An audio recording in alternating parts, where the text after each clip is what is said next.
रहा विधानसभा चुनाव अभी तक के चुनाव में बिल्कुल अलग है। बिल्कुल अलग इसलिए कि दो पार्टियां टूटकर चार पार्टियां बढ़ गई हैं। अपनों में ही जंग चल रही है। लोकसभा चुनाव के बाद महाराष्ट्र ही सबसे बड़ा प्रदेश है और जहां विधानसभा का चुनाव हो रहा है। लेकिन महाराष्ट्र की लड़ाई जिस तरीके से अब रोमांचक बनी हुई है उसमें कुछ भी हो सकता है। यानी सियासी ऊंट किस तरफ करवट बैठेगा ये कोई नहीं जानता।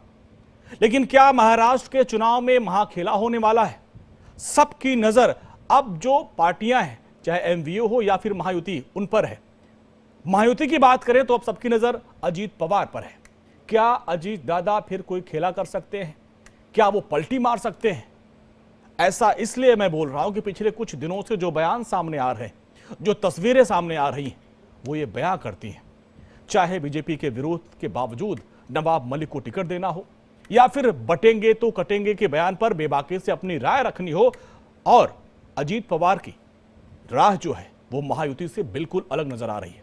कई मौकों पर अजीत पवार के बयान बीजेपी और शिवसेना के खिलाफ नजर आते हैं। खुद नवाब मलिक भी अजीत पवार को किंग मेकर कह चुके हैं। उनका कहना है कि चुनाव के बाद क्या होगा ये कोई नहीं जानता, लेकिन अजीत पवार की भूमिका अहम रहेगी। तो इसका मतलब क्या है, इस बयान के मायने क्या है, आज इसी पर हम बात करेंगे। तो नवाब मलिक ने बयान क्या दिया था, सबसे पहले आपको वो सुनाते हैं, जिसको सुनने के बाद काफी हद तक आप समझ जाएंगे कि उनका इशारा किस तरफ था। क्या अजीत पवार के दिल में कुछ चल रहा है? क्या नवाब मलिक के विचार अजीत पवार के विचार हैं? अगर ऐसा है तो महायुति के लिए ये ठीक नहीं है। जिस तरह से महाराष्ट्र में चुनाव हो रहे हैं और एकदम कांटे का मुकाबला है, नतीजे के बाद क्या होगा आज कोई भविष्यवाणी नहीं कर सकता। 2019 में जब नतीजे आए, किसी ने सोचा नहीं था कि इस तरह की कोई सरकार बन सकती है। और राजनीति में कोई किसी का परम मित्र परम शत्रु होता ही नहीं, परिस्थितियां दोस्त दुश्मन बदलते रहती हैं। नतीजे के बाद कुछ भी हो सकता है, कौन किसके साथ जाएगा आज कहना मुश्किल है। लेकिन ये बात सच है कि अजीत पवार जी ये किंग मेकर होंगे, हमें पूरा विश्वास है। अपने नाम पर, अपने काम पर, अपने विचार पर वोट मांग रहा हूँ। जहाँ तक सवाल है, मैं अजीत पवार जी के साथ में हूँ। और अजीत पवार जी उन्होंने बार बार साफ कर दिया है कि हम लोग अपनी विचारधारा से कोई समझौता नहीं कर सकते। हमारी साहू फुले अम्बेडकर की विचारधारा है और विचारधारा से जो भी है गठबंधन हुआ है, ये पॉलिटिकल एडजस्टमेंट है, वैचारिक हालमेल नहीं है। ये लोगों को समझना पड़ेगा। बटेंगे तो कटेंगे इस तरह का जो बयान है ये वाहियात है, इससे कोई भी फायदा नहीं हो सकता। इसी तरह की राजनीति से उत्तर प्रदेश में भारी नुकसान हुआ। तो धर्म पर आधारित राजनीति ज़्यादा दिन नहीं चलती। आपने 2019 के समीकरण की बात की और आप ये भी कह रहे हैं कि अजीत पवार किंग मेकर हो सकते हैं, तो क्या चुनाव के बाद कुछ एक अलग समीकरण बन सकता है? इससे पहले भी आपने 2019 में भी आपने इशारा दिया था। 23 तारीख आने दीजिए, दोपहर 2 बजे के बाद चीज़ें साफ हो जाएंगी। अजीत पवार जी किंग मेकर होंगे। लोग पूछते हैं कि पवार साहब अजीत पवार एक हो जाएंगे क्या? लाठी मारने से पानी अलग नहीं होता है। महाराष्ट्र की जनता चाहती है कि सभी परिवार, चाहे ठाकरे जी का परिवार हो, पवार साहब का परिवार हो, ये एक रहना चाहिए। लेकिन जब तक नेता तय नहीं करेंगे ये संभव नहीं है। लेकिन ये बात सच है कि कितना भी पानी पे लाठी मारा जाए, पानी अलग नहीं होता। तो आपने सुना, उन्होंने कहा कि बटेंगे तो कटेंगे ये वाहियात है। मुख्यमंत्री योगी आदित्यनाथ ने बटेंगे कटेंगे का नारा दिया था। अब जिस पर सियासी पारा हाई है, यूपी से लेकर महाराष्ट्र तक, इस पर वार पलटवार हो रहा है। ऐसे में एनसीपी के अध्यक्ष अजीत पवार ने बिना नाम लिए ये कह दिया कि महाराष्ट्र में बटेंगे तो कटेंगे ये नहीं चलेगा। ये शिव साहू, अंबेडकर और शिवाजी की धरती है और यहाँ पर ऐसे नारे नहीं चलते। जहाँ चलता होगा यूपी और झारखंड में, वहाँ के मुख्यमंत्रियों को वहाँ के हिसाब से बोलना चाहिए। अब ऐसे में सवाल यह है कि क्या अजीत पवार महायुति से अलग राह पर चल रहे हैं? क्या महायुति गठबंधन में कटेंगे बटेंगे को लेकर कुछ विवाद चल रहा है? क्या अजीत पवार गठबंधन से अपनी अलग राह पकड़े हुए हैं? तो ये सवाल है। अब आइए आपको सुनाते हैं कि बटेंगे तो कटेंगे पर अजीत पवार ने क्या बयान दिया, जिसको लेकर अब सवाल उठने लगे कि महाराष्ट्र में महायुति में सब ठीक नहीं चल रहा। कुणी असं तुला कुणी सांगितलं मुस्लिम समाजाला? बा तू काहीतरी अजून त्याच्यात काड्या घालायचं काम करू नको. मी आपल्याला पत्रकार मित्रांनो तुमच्या सगळ्यांच्या मार्फत महाराष्ट्राला सांगतो, महाराष्ट्र हा शाहू फुले आंबेडकरांचा महाराष्ट्र आहे. तुम्ही इतर राज्यांची महाराष्ट्राची तुलना करू नका. महाराष्ट्रातल्या लोकांना हे अजिबात आवडत नाही. महाराष्ट्रातल्या लोकांनी सातत्याने जातीय सलोखा ठेवण्याचा प्रयत्न केलेला आहे आणि शिवशाहू फुले आंबेडकरांची विचारधारा ही सगळ्या 18 पगड जाती 12 बलुतेदारांना बरोबर घेऊन जाण्याची आहे. त्याच्यामुळं बाहेरचे लोक येतात, ते त्यांचा विचार करून त्या ठिकाणी बोलून जातात, परंतु महाराष्ट्राने हे कदापि मान्य केलेलं नाही. हा आजपर्यंतचा महाराष्ट्राच्या निवडणुकांचा इतिहास आहे. दादा तुम्ही बारामतीत फिरतात, यावेळेस लीड किती असेल? तो मुख्यमंत्री योगी आदित्यनाथ ने हरियाणा में बटेंगे तो कटेंगे का नारा दिया था, जिसके बाद ये नारा अब महाराष्ट्र और झारखंड में भी दोहराया जा रहा है, जिसमें कहा गया कि आप लोग एक रहेंगे तो नेक रहेंगे। लेकिन इस बयान से अजीत पवार और उनके गठबंधन के साथ इत्तेफाक नहीं रखते, उनके जो पार्टी के साथी हैं, और जैसा कि नवाब मलिक को हमने आपको सुनाया, वो कह रहे हैं कि ये बयान बहुत ही वाहियात है। इसको लेकर आज हम समझने की कोशिश करेंगे, क्या महायुति से अलग राह पे चल रहे अजीत दादा पवार? क्या चुनाव के बाद उनका कुछ और खेल हो सकता है? हमारे साथ तमाम साथी मेहमान जुड़ रहे हैं, उनका परिचय आपसे करवा दें। हमारे सहयोगी अभिषेक मुंबई से हमारे साथ जुड़ रहे हैं। इसके अलावा प्रदीप सिंह, नेता बीजेपी, जुड़ रहे हैं। प्रदीप जी, आपका बहुत बहुत स्वागत है। विवेक सिंह, विश्लेषक, हमारे साथ सियासी राजनीतिक विश्लेषक, सियासत पर उनकी अच्छी पकड़ है, आपका बहुत बहुत स्वागत है। और ब्रजमोहन श्रीवास्तव जी हैं, एनसीपी के नेता। ब्रजमोहन जी, आपका भी बहुत बहुत स्वागत है। और सबसे पहले ब्रजमोहन जी, आप ही के पास आएंगे। दरअसल चर्चा महाराष्ट्र की सियासत में ये हो रही है कि क्या महायुति से अलग राह पे चल रहे हैं अजीत दादा पवार, क्योंकि माना जा रहा है कि वो अपने आप को सेकुलर दिखाने की कोशिश कर रहे हैं, जबकि बीजेपी और शिवसेना शिंदे गुट हिंदुत्व के पिच पर बैटिंग कर रही है। सबसे पहले तो मैं आपकी इस बात से असहमत हूं कि आदरणीय अजीत दादा पवार अपने आप को सेकुलर दिखाने की कोशिश कर रहे हैं। बिल्कुल भी नहीं। हम लोग सेकुलर हैं, थे और रहेंगे। इसमें दिखाने जैसी कोई चीज नहीं है, क्योंकि हम लोग लगातार हमारी राष्ट्रवादी कांग्रेस पार्टी की विचारधारा पूरी तौर से धर्मनिरपेक्षता पे आधारित है। हम मतदाता को या देश के नागरिकों को एक भारतीय के रूप में ही देखते हैं। हम उसे किसी वर्ग या जाति या किसी लिंग भेद का हम उसमें कुछ वो नहीं रखते। ये बात बहुत ही स्पष्ट है। आदरणीय अजीत दादा पवार ने जो बात कही है, इसका मतलब ये कदापि नहीं है कि राष्ट्रवादी कांग्रेस पार्टी महायुति से या एनडीए से अलग जा रही है। हम लोग महायुति के एक सक्रिय राजनीतिक दलों में से एक हैं। हमारे नेता आदरणीय अजीत दादा पवार महायुति की सरकार में उप मुख्यमंत्री हैं, और हम तीनों लोग मिलकर इस समय वर्तमान महाराष्ट्र के चुनाव में तीनों पार्टियों और तीनों पार्टियों के सारे नेता एक साथ एकजुट होकर महाराष्ट्र में फिर से महायुति की सरकार बनाने के लिए मैदान में। लेकिन तो सर, अब जिस तरीके से नवाब मलिक ने बयान दिया, जिनका बयान मैं भी थोड़ी देर पहले दर्शकों को सुना रहा था, उन्होंने कहा कि 23 तारीख को 2 बजे के बाद बात सामने आएगी, जब किंग मेकर के रूप में अजीत दादा पवार रहेंगे। और साथ साथ उन्होंने कहा कि चाचा से मिलने को लेकर कि लाठी मारने से पानी हल्का नहीं होता और परिवार अलग नहीं होता, यानी उन्होंने कहा कि हम मिल सकते हैं। इसको लेकर अब तमाम तरह के कयासबाजी हो रही है कि क्या चुनाव के बाद वो मिल सकते हैं चाचा के साथ।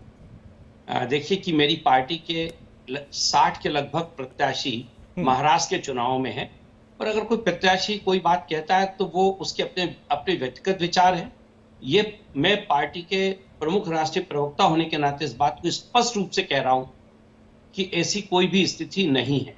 जितनी बातें आदरणीय नवाब मलिक साहब ने कही है, उनको अधिकार है, वो हमारे पार्टी के पूर्व मंत्री हैं, जिम्मेदार व्यक्ति हैं। अगर उन्होंने कोई बात की है तो ये उनके व्यक्तिगत विचार हैं। जहां तक बात महाराष्ट्र में जो किंग मेकर है, वो 3 किंग मेकर हैं, आदरणीय एकनाथ शिंदे साहब, आदरणीय देवेंद्र फडणवीस साहब और आदरणीय अजीत दादा पवार। ये तीनों किंग मेकर है। ये तीनों मिलकर तय करेंगे, ये तीनों मिलकर महाराष्ट्र का मुख्यमंत्री तय करेंगे। तो मैं सोचता हूं कि ये बात बिल्कुल अलग है कि हम खाली जो नवाब मलिक साहब ने कहा है। दूसरी बात यह भी बहुत स्पष्ट है कि राष्ट्रवादी कांग्रेस पार्टी अपने आप में पूरी तौर से एक फुल फ्लेजेड जिसे कहते हैं कि पूरी तौर से अपने पैरों पे खड़ी हुई पार्टी है। और हम लोग इस मामले में अभी इस महागठबंधन से जो महायुति का जो ब्रजमोहन जी, गठबंधन है, एक सवाल इससे और हम कहीं रहेगा बाहर नहीं अजीत जा दादा रहे हैं। पवार के बयान को लेकर। अजीत दादा पवार ने मुख्यमंत्री योगी आदित्यनाथ के बयान को लेकर कहा कि इस तरह की बातें महाराष्ट्र में नहीं चलती हैं, यूपी और झारखंड में चलेगा। जबकि आपने देखा होगा कि चाहे बीजेपी हो चाहे शिवसेना इसी पिच पर अपनी चुनावी सभा को ज्यादातर कर रहे हैं कि बटेंगे तो कटेंगे, एक रहेंगे तो नेक रहेंगे। क्या इस नारे से इससे आप लोग इत्तेफाक नहीं रखते? देखिए, ये जो बात आदरणीय योगीनाथ जी ने जो कही है, हम लोग उससे सहमत नहीं है। सहमत ना होने के पीछे मूल कारण यह है कि महाराष्ट्र का जो मतदाता है वो धर्मनिरपेक्ष मतदाता है। महाराष्ट्र में मतदाता कभी भी धर्म और जाति के नाम पे वोट नहीं करता। हमेशा महाराष्ट्र का मतदाता की रुचि या महाराष्ट्र के मतदाता का जो सोच है वो हमेशा महाराष्ट्र के विकास को लेकर है और वो हमेशा विकास के ही लिए मतदान करता हुआ आया है। ये पूरी तौर से हम अगर पुराने आंकड़े देखें तो उससे सिद्ध होता है। जैसे कि आदरणीय ओवैसी साहब ने महाराष्ट्र में कई प्रत्याशी खड़े किए थे और उन्होंने उसमें उनको धार्मिक आधार पर उनको खड़ा किया था, तो बहुत सारे लोगों की उसमें तो जमानतें जब्त हुई, जबकि वहां पे उनके समाज के लोगों के वोट ज्यादा थे। इसके उपरांत ये स्थिति बनी। तो मैं ये कहना चाहता हूं कि महाराष्ट्र की स्थिति ऐसी नहीं है। चूंकि हम लोग गठबंधन के जिम्मेदार साथी हैं, तो हमारी ये ड्यूटी है, हमारे नेता का ये दायित्व है कि वो अपने साथियों को इस बात के मामले में सजग करे कि अगर। ठीक है सर, आपकी आवाज कट रही है। प्रदीप सिंह जी आपके पास आएंगे, इसके बाद अभिषेक के पास भी आएंगे, विवेक जी आपके पास भी आएंगे। प्रदीप जी, आपने सुना आपके साथी उन्होंने कहा कि ये जो बटेंगे तो कटेंगे जो नारा दिया गया, जिसको लेकर बीजेपी चाहे महाराष्ट्र हो, हरियाणा हो, यूपी उपचुनाव में लगातार इस नारे को दे रही है। अब अजीत दादा पवार हो या फिर नवाब मलिक है, कह रहे हैं कि ये यहां नहीं चलेगा। नवाब मलिक ने तो एक कदम आगे बढ़ते हुए कहा कि ये तो वाहियात नारा है।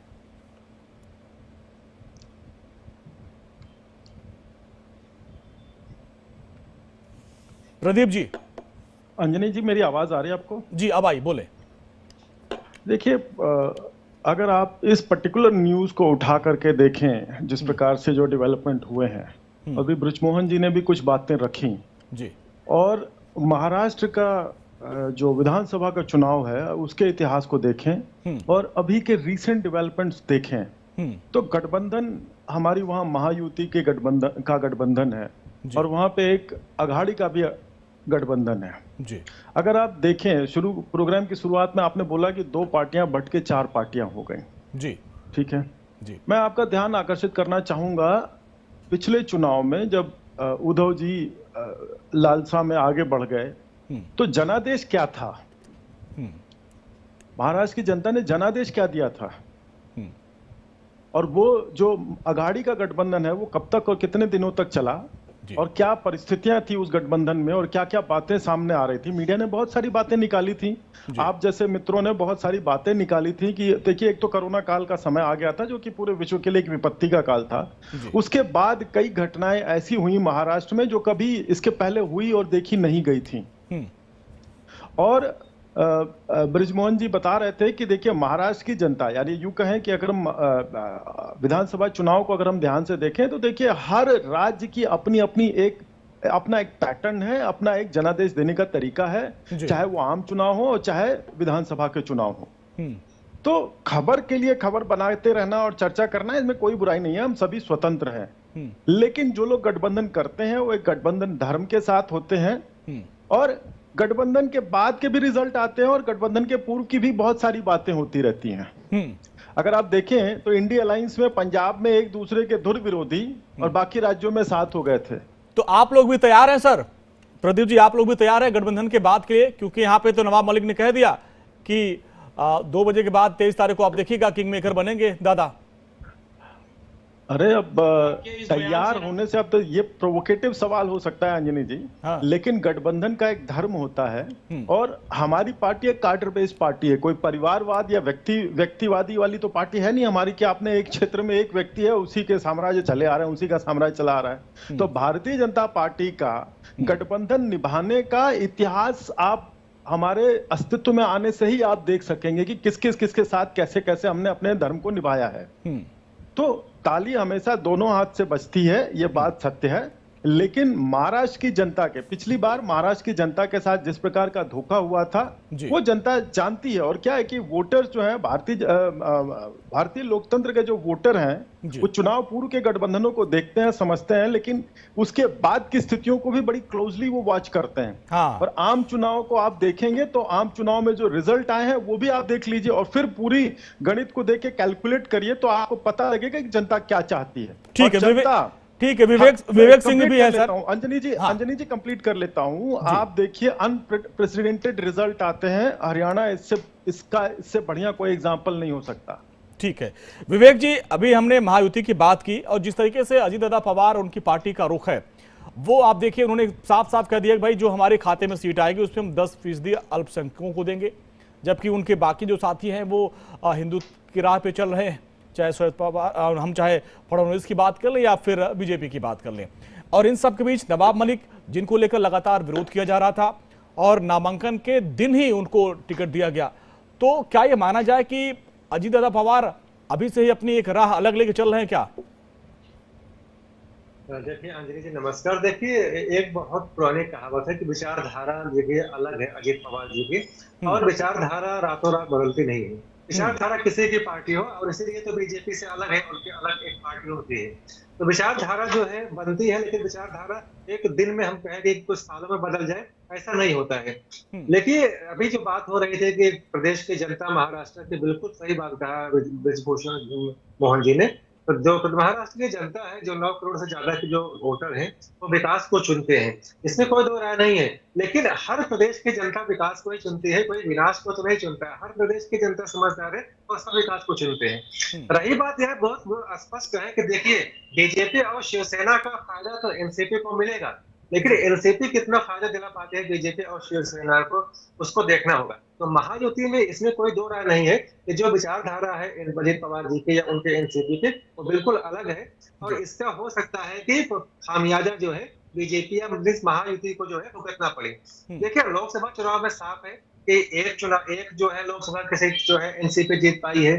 तो इसमें अगर पूरा इसका विश्लेषण करो तो मुझे लगता है कि देखिए इसमें अगर हम पार्टी वाइज जाएंगे तो बिल्कुल उनके विचारधारा अलग है और हमको एक अलग राह पे जाते दिखते हैं। लेकिन देखना होगा कि एक दो खेमे हैं, जो महायुति है और महाविकास अघाड़ी है, दो खेमे हैं। तो उसमें हो सकता है कोई पार्टी कम हो, कोई पार्टी ज्यादा हो, कोई पार्टी जो है ओरिएंटेशन उसका जो है लेफ्टिस्ट के जैसा हो ना, कोई जो सेकुलर ज्यादा हो, कोई जो है ना आज के भाषा में सांप्रदायिक ऐसा जो है उसका हो, तो हो सकता है ये हो। लेकिन जो है देखना होगा कि महायुति ज्यादा अच्छा परफॉर्मेंस करती है या महाविकास अघाड़ी करती है। तो देखिए ये तो महाराष्ट्र के चुनाव में देखिए लोकसभा का चुनाव और जो है ये विधानसभा का चुनाव बिल्कुल अलग होता है, यहाँ के मुद्दे अलग होते हैं। लेकिन यह बात को माननी पड़ेगी कि मुझे लगता है कि शिवसेना और जो बीजेपी का जो मेल हुआ है वह जो है एक जो है सार्थक मेल है, लेकिन एनसीपी का जो मेल हुआ है कितना इससे फायदा होगा यह कहना बहुत मुश्किल है। बड़ी बात आप कर रहे हैं। अभिषेक भी हमारे सहयोगी मुंबई से जुड़ रहे हैं, उनके पास भी चलेंगे और वहां के सियासत को बड़े करीब से देखते हैं। अभिषेक, अब देखिए जो ये बयान नवाब मलिक का था, जो अजीत दादा पवार का था, और जिस तरीके से चीजें हो रही हैं, जिस तरीके से नवाब मलिक ने इशारा किया और बीजेपी ने उनका विरोध किया, उसके बाद भी उनको टिकट दिया गया, तो किस तरीके की सियासत चल रही है वहां पर महायुति को लेकर? देखिए ये बात तो साफ है अंजनी की महायुति में जिस तरीके से सब कुछ सही चल रहा है, बात तो स्पष्ट है। क्योंकि आप देखिए जिस तरीके से कहा जाता है कि तीनों पार्टियां यानी अजीत पवार और शिंदे और बीजेपी एक साथ मिलकर लगातार चुनाव लड़ रहे हैं और सब में अच्छा कोऑर्डिनेशन बना हुआ है, यह साफ साफ दिखाई नहीं पड़ा। देखिए 2-3 चीजें सब बताना चाहूंगा। एक तो बड़ी चीज है कि देखिए लगातार ये बात दिखाना पड़ता है कई बार कि हमारे बीच में सब कुछ अच्छा है। आप एक तस्वीर देखी होगी, देवेंद्र फडणवीस ने अजीत पवार के साथ और एकनाथ शिंदे के साथ और खुद तस्वीर शेयर की जिसमें तीनों नेता हंस रहे हैं। यानी बार बार उन्हें प्रूव करना पड़ रहा है कि वह सभी उनके बीच में संबंध अच्छे हैं, कोई गड़बड़ी वाली बात नहीं है, सब कुछ अच्छा चल रहा है। एक बात। दूसरी बात आपको याद दिला दूं, देखिए जब लोकसभा चुनाव की हुआ था उस दौरान द ऑर्गेनाइजर जो आरएसएस का मुख्य पत्र कहा जाता है, उसमें ही कहा गया था कि अजीत पवार की जो साथ में लेना वह केंद्रीय बीजेपी के लिए सही नहीं था फैसला। देखिए अजीत पवार जब से महायुति में शामिल हुए हैं तब से ही लगातार कहीं कहीं उनके साथ जो चीजें वायदे कह सकते हैं अंदर की बात, जो अंदर खाने खबर किए गए थे वो वायदे सही तरीके से पूरे नहीं हो पाए हैं। और यही कारण है कि अजीत पवार ये समझ चुके हैं कि उन्हें हाशिए पर रखा जा रहा है। लगातार ऐसे कई फैसले लिए जाते हैं जहां पर अजीत पवार की सही तरीके से नहीं सुनी जाती है, और यही कारण देखिए कि नवाब मलिक को टिकट ना देने को लेकर लगातार भारी विरोध हो रहा है। जो नवाब मलिक आज खुलकर विरोध कर रहे हैं, भले ही बृजमोहन जी कह रहे हो कि ये पार्टी ठीक है। अभिषेक, आपकी आवाज नहीं आ रही है, आवाज की आवाज थोड़ा आपकी कट रही है। ब्रजमोहन सर, आपने सभी लोगों को सुना, क्या वाकई लग रहा है कि ये जो गठबंधन की सरकार चल रही है, जैसा कि हमारे सहयोगी बता रहे हैं कि उसमें अजीत दादा पवार को उतनी तवज्जो नहीं दी गई, क्या उसको लेकर कुछ मलाल है? क्या स्पष्ट कर दूं, एनडीए में पहले तो सबसे पहले क्या है कि एनडीए को समझना होगा कि एनडीए की कार्य प्रणाली क्या है जी। एनडीए में निश्चित रूप से भारतीय जनता पार्टी सबसे बड़ी पार्टी है, लेकिन उसके उपरांत भी वहां पर सारी पार्टियों के नेताओं को अपनी बात कहने की पूरी स्वतंत्रता होती है। जब वहां पर एनडीए के बैठक में सारे नेता एकत्रित होते हैं तो वहां पे सारे लोग समकक्ष होते हैं, एक समान होते हैं, और वहां पर अपनी बात खुल के कहने का सबों का अधिकार होता है। वहां कभी किसी को ना तो निर्देश दिया जाता है, ना किसी के ऊपर दबाव डाला जाता है। चर्चा होती है, चर्चा के बाद सारे लोग सामूहिक रूप से एक निर्णय लेते हैं। हम लोगों को भी आदरणीय अजीत दादा पवार, आदरणीय प्रफुल्ल पटेल साहब लगातार बैठकों में शरीक हुए हैं, और वहां जो बात हम लोगों ने रखी है उनको उस पर सारे लोगों ने विचार मंथन करने के बाद ऐसा लगा है कि अगर वो गठबंधन के हित में है तो उसको स्वीकार किया गया है। और मैं सोचता हूं कि इससे बेहतर कार्य प्रणाली जो एनडीए की है, ब्रजमोहन जी, अच्छी कार्य प्रणाली हो नहीं सकती। आपके साथी हैं संजय निरुपम सर, उन्होंने कहा कि अजीत दादा को लग रहा अभी समझ में नहीं आया कि योगी जी ने क्या बयान दिया, आगे वो समझ जाएंगे कि मुख्यमंत्री योगी आदित्यनाथ ऐसा बयान क्यों दिया, क्यों एक रहने की बात कही है। देखिए, मैं आदरणीय संजय निरुपम जी ने क्या बोला क्या नहीं बोला वो उनका व्यक्तिगत और उनकी पार्टी का मामला है। मैं राष्ट्रवादी कांग्रेस पार्टी की तरफ से दो बातें बहुत स्पष्ट करना चाहता हूं। एक ये कि अगर हमारा कोई भी विधानसभा में प्रत्याशी जो खड़े हुए हैं, अगर वो कोई अगर अपना व्यक्तिगत विचार व्यक्त करते हैं तो उसको राष्ट्रवादी कांग्रेस पार्टी की राष्ट्रवादी पार्टी का निर्णय ना माना जाए। मैं प्रमुख राष्ट्र प्रवक्ता होने के नाते इस बात को स्पष्ट करना चाहता हूं कि हम लोग गठबंधन के पूरे सक्रिय सहयोगी हैं।